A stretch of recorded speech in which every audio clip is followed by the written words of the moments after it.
आप सभी लोग कैसे हैं? उम्मीद करते हैं आप बहुत अच्छे होंगे। मैं सुबोध कुमार आपका जीवन क्लासेस के अंदर हार्दिक स्वागत एवं अभिनंदन करता हूँ।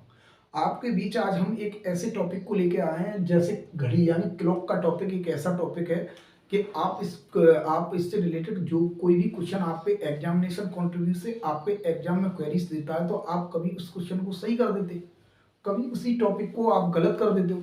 अब बाद में जब एग्जाम हॉल से बाहर निकल के अपने आप को जब देखते हो तो आपको उम्मीद करता हूँ कि आप ऐसी समग्रता के साथ देखते होंगे कि आपको ये लगता होगा कि हम लोग जो करने वाले हैं कभी तो हमारा आंसर सही हो जाता है और कभी एग्जाम कंट्रीब्यू से दर और दर आगे बढ़ते हुए पाते हैं कि हम लोग कभी गलत हो जाते हैं। तो ये घड़ी जैसा टॉपिक अगर आप गलत कर रहे हो तो उम्मीद है कि आप एग्जाम हॉल से आप बाहर निकल जाओगे। एग्जाम हॉल से अगर बाहर निकलने के बाद आप एग्जाम कंट्रीब्यू यानी मेरिट लिस्ट से भी बाहर निकल सकते हो।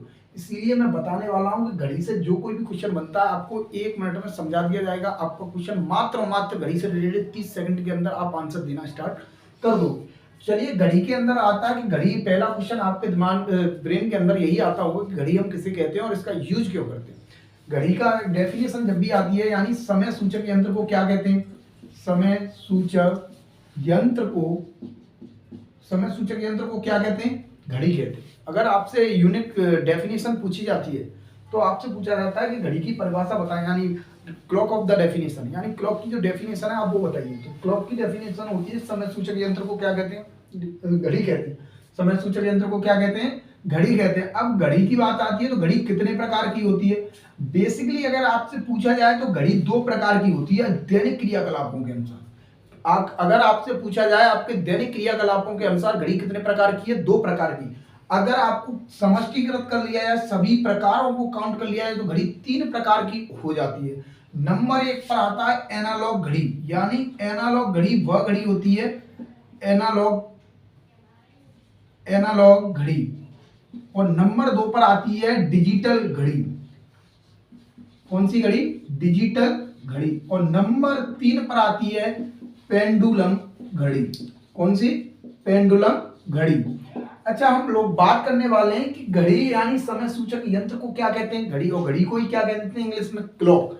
यानी क्लॉक के माध्यम से अगर आपको मैं समझाना चाहता ये समझाना चाहता हूं कि समय सूचक यंत्र को घड़ी कहते हैं और घड़ी कितने प्रकार की होती है। दैनिक क्रियाकलापों के अनुसार घड़ी सिर्फ और सिर्फ 2 प्रकार की होती है। कितने प्रकार की होती है, 2 प्रकार की। नंबर 1 आता है एनालॉग घड़ी और नंबर 2 आता है डिजिटल घड़ी। और तीसरा नंबर जो आता है आपका वो आता है पेंडुलम घड़ी का। किसका, पेंडुलम घड़ी। यानी पेंडुलम घड़ी वह घड़ी होती है जैसे घंटा घरों पर यूज करते हैं हम लोग। एनालॉग घड़ी वह घड़ी होती है जिस घड़ी को हम लोग दैनिक क्रियाकलापों के साथ संबंध स्थापित करते हुए अपने जीवन में उसका प्रयोग कर लेते हैं।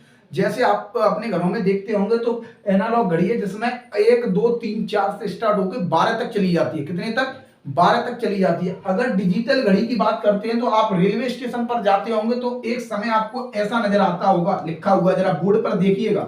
जैसे बोर्ड पर ये लिखा हुआ है तो ये समय लिखा है, ऐसा आता होगा, आपने देखा होगा। उम्मीद करता हूं कि ये समय दिख रहा है तो कितने बज रहा है, इस ऐसा समय दिख रहा है तो वो कौन सी घड़ी हो सकती है आपकी, केवल और केवल कौन सी घड़ी है, डिजिटल घड़ी। कौन सी घड़ी है, डिजिटल घड़ी। और एनालॉग घड़ी की बात आती है तो ऐसे, अगर ऐसे इसे राउंड फिगर में बना दिया जाए डिजिटल घड़ी को, सॉरी एनालॉग घड़ी को, इसके अंदर 12 होता है, यहाँ पर, यहाँ 3 होगा और यहाँ 6 होता है और यहाँ 9 होता है और यहीं से स्टार्ट होता है 1 2 4 5 7 8 और होता है 10 और 11। इसी प्रकार अगर मैंने इसको ऐसे कितने बजा दिए, इसी प्रकार मैंने इसमें से एक को बजाया, कितने को, एक को। यानी 1 घंटे के दौरान बना घड़ी का कोण कितने अंश का हो सकता है, इसकी परिकल्पना हम करेंगे तो 1 घंटे यानी 1 आवर के अंदर आपको जो है 60 मिनट होते हैं। कितने मिनट होते हैं, 60 मिनट होते हैं। और 60 मिनट यानी एक घड़ी जब पूरे राउंड को कंप्लीट करेगी तो 12 घंटे बन जाते हैं। कितने, 12 घंटे। और 12 घंटे के अंदर वो कितने अंश का कोण बना लेगी, यानी 360 डिग्री का कोण बना लेती है। और 360 डिग्री को अगर 12 से डिविजन करते हैं तो 1 घंटे में बना कोण आपको प्रदर्शित होगा कितने अंश का, केवल और केवल 30 अंश का कोण बना पाती है अगर घंटे वाली सुई को कॉपरेट कर दिया जाए तो इसी प्रकार 1 बजने में कितने अंश का कोण बनेगा, 30 अंश का। यानी केवल और केवल 30 डिग्री एंगल डेवलप कर पाती है अगर घंटे वाली सुई का मेजरमेंट कर रहे हैं हम लोग तब। अब बात आती है किस घड़ी की, यानी एनालॉग घड़ी के अंदर अब हम लोग किसको लेकर चलेंगे, मिनट को लेकर। मिनट को लेकर चलते हैं तो मिनट के अंदर आती है कि 1 घंटे के अंदर कितनी मिनट होती है, 60 मिनट। कितनी होती है, 60 मिनट। यानी 60 मिनट के अंतराल पर 360 डिग्री का कोण बन जाता है। कितने डिग्री का, 0 से 0 कट जाता है, 6 से ये कटेगा 6 बार, यानी तो 1 मिनट के दौरान बना कोण कितना होता है, 1 मिनट के दौरान बना कोण आपका 6 डिग्री का होता है। कितने डिग्री का हो जाता है, 6 डिग्री का। इसीलिए कहा जाता है अगर क्लॉक के अंदर आप कुछ पढ़ने वाले हो या कुछ समझने वाले हो, उसके दौरान यानी घड़ी के अंदर जो भी क्वेश्चन बनते हैं और यहीं से सारे क्वेश्चनों का आंसर, यानी घड़ी के क्लॉक के अंदर केवल और केवल 11 प्रकार के उत्तर देखने को मिलेंगे और इसके अलावा घड़ी के अंदर कोई कैसा भी आंसर नहीं आ सकता। मेरा मानना यह है कि जो स्टूडेंट घड़ी के क्वेश्चनों को गलत कर देगा तो एग्जामिनेशन हॉल में मेरिट में उसका नाम आना बहुमुश्किल हो जाता है, क्योंकि ये क्वेश्चन वो क्वेश्चन होते हैं कि आप तो गलत कर देते हो पर आप ही का कोई अन्य पड़ोसी आपका उस उत्तर का सही जवाब दे देगा, तो आपका उस एक एक नंबर से काउंट करते हुए कहते नहीं है कि बूंद बूंदों से घड़ा घड़ा घड़ा भर जाता है, इसी प्रकार कहा जाता है। मैं आपको यह बताना चाहता हूं कि मेरे जो प्रिय स्टूडेंट रहे हैं या फिर जो लोग मेरे से ऑनलाइन जुड़े हुए हैं, तो मैं उनसे एक ही बात कहता हूं कि अपना एक फेमस है जो आप सभी को भी मैं बताना चाहता हूं कि ना संघर्ष ना तकलीफ क्या मजा है जीने में, कि ना संघर्ष ना तकलीफ क्या मजा है जीने में, बड़े बड़े तूफान थम जाते हैं जब आग लगी हो सीने में। अगर आपके सीने में आग लग जाती है तो समझ जाइए कि बड़े बड़े तूफान भी थम जाएंगे। मैं उम्मीद करता हूं कि ये सारी समस्त जानकारी आपके बीच प्रस्तुत की गई है, तो आप इसको पूरे अपने दैनिक क्रियाकलापों से जोड़ते हुए पढ़िएगा। और अगर आप जहां कहीं भी जिस सोसाइटी या जिस कॉलोनी या फिर जिस किसी विलेज से बिलोंग करते हो, तो उम्मीद कर रहा हूं कि वहां पर आपकी पर्सनैलिटी को लोग जज करते होंगे और वहां पर अगर आप ऐसी कुछ बातें आपके बीच डिस्कस करते हो कि अगर आपसे घड़ी की परिभाषा पूछ लेते हो अगर किसी व्यक्ति से या डेफिनेशन क्लॉक की पूछोगे, तो मैं उम्मीद करता हूं जिस व्यक्ति से आप पूछ रहे होंगे तो उसको ये वाला आंसर नहीं आता होगा जो आपको आता है, यानी उन लोगों से आपकी तुलना अलग हो जाएगी। इसीलिए इसे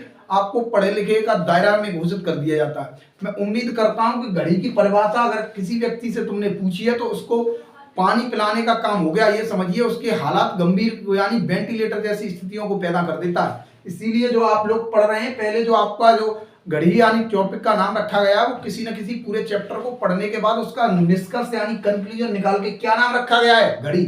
और घड़ी को हम क्या कहते हैं, समय सूचक यंत्र को क्या कहेंगे, घड़ी। और घड़ी की कितने प्रकार की है, 3 प्रकार। अगर दैनिक क्रियाकलापों के अनुसार 2 प्रकार की होती है। यहां से आता है एनालॉग घड़ी नंबर 1 पर, नंबर 2 पर आता है डिजिटल घड़ी और नंबर 3 पर आता है आपका पेंडुलम घड़ी। अब नंबर 1 वाली एनालॉग क्लॉक है जो आप सभी लोग अपने हाथों में या फिर अपने घरों में यूज करते हैं, जिसमें 1 2 3 से स्टार्ट होते हुए कहां तक जाती है, 12 तक। कितने तक, 12 तक। अब बात आती है नंबर 2 पर डिजिटल घड़ी की। डिजिटल घड़ी के जैसे आप रेलवे स्टेशन एयरपोर्ट जाते होंगे तो वहां रास्ते में आपको मिलती होगी, वहां पर कौन सी घड़ी यूज हो रही है आजकल, कुछ लोग अपने हाथों में भी किस घड़ी का यूज कर रहे हैं, डिजिटल घड़ी का। और अब इस यहीं से एक मुद्दा और छिड़ जाता है कि डिजिटल इंडिया का निर्माण डिजिटल घड़ी ने ही कर दिया है।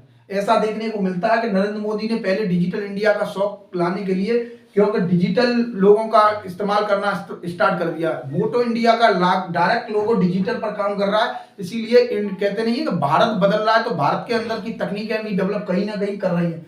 अब इस घड़ी का कोई यूज नहीं करते हैं, बहुत कम मात्रा में रेयर केस में यूज करते हैं। इसीलिए एग्जामिनर भी समझदार हो गया, आपसे पेंडुलम वाली घड़ी से कोई क्वेश्चन नहीं पूछता। अगर एग्जामिनर कभी जानवर जैसी स्थिति पैदा कर दे तो वो पेंडुलम घड़ी से आपके बीच कुछ क्वेश्चन को उपस्थित कर सकता है। इसीलिए मैं बताना चाहता हूं कि एनालॉग घड़ी से जो भी जितने प्रकार के क्वेश्चन बन सकते हैं तो वो हम टाइप वाइज डिस्कस करेंगे। ये अगली आपके बीच वीडियो आएगी उसमें, क्योंकि यह अगर वीडियो को लंबी कर दी जाए तो कुछ लोग कहते हैं कि सर इतना लंबा वीडियो बनाने से क्या फायदा है। इसमें हमारे जो टेक्निकल टीम है वो लगातार इसे विजिट करती रहती है और किसी भी प्रकार का कोई भी एरर आती है, आपको किसी प्रकार की कोई समस्या उत्पन्न हो रही है तो हमारी टेक्निकल टीम का नंबर है, हम आपको जो है टेलीग्राम में विजिट करवा देंगे। यहाँ पर देना ठीक नहीं है क्योंकि फिर कुछ लोग हमें फालतू कॉल करना स्टार्ट कर देंगे, तो हमें ये काम नहीं करवाना है। इसीलिए हम लोग टेक्निकल टीम का नंबर आपको टेलीग्राम ग्रुप के अंदर ऐड करवा के दे दिया जाएगा। और ऐप के माध्यम से जो लोग पढ़ रहे हैं, हमारे यहाँ जो लोग ऑनलाइन ऐप के माध्यम से पढ़ रहे हैं, मैं उनसे यही कहूंगा कि जो लोग हम लोग पढ़ा रहे हैं आपके बीच उपस्थित होकर, उसे आप डायरेक्ट क्वेश्चन जनरेटर जैसे एसएससी जीडी की आंसर की आई है उसमें कई लोग बोल रहे हैं कि घड़ी से क्वेश्चन गलत आ रहे हैं। घड़ी से क्वेश्चन गलत नहीं आते हैं, आपको मैं बता दूं। किसी एक विषम परिस्थिति में कोई क्वेश्चन गलत हो भी गया होगा टाइपिंग की वजह से, पर मैं उम्मीद कर रहा हूं 99% क्वेश्चन सही आते हैं और अगर आपको नहीं आ रहा है तो क्वेश्चन क्या गलत हो जाएगा? उम्मीद है कि आप ये बात समझ गए होंगे। इसीलिए क्लॉक को अगर किसी व्यक्ति ने एक बार पढ़ लिया हमारे माध्यम से, तो उसे दोबारा गलत करने का कभी मौका नहीं मिलेगा। जीवन से रक्त बह सकता है पर घड़ी का निकलना नामुमकिन हो जाएगा। इसीलिए समय के साथ अपने आप को ढालना स्टार्ट कर दीजिए। इसीलिए समय के साथ हम क्या पढ़ लेते हैं? घड़ी। यानी हर स्टेज पर आपको यानी समय का फॉर्मूला अप्लाई हो जाता है। यहीं से एक मिक्सचर ऑफ द रेशियो आपके बीच डेवलप हो जाता है। हम लोग इसी माध्यम से आपके बीच उपस्थित हुए हैं और आपको बेहतर समझा पाए होंगे। उम्मीद करते हैं आगे की चर्चा अगली नेक्स्ट एपिसोड में हम लोग करने वाले हैं। चलिए नमस्ते, आप सभी से मुलाकात करते हैं।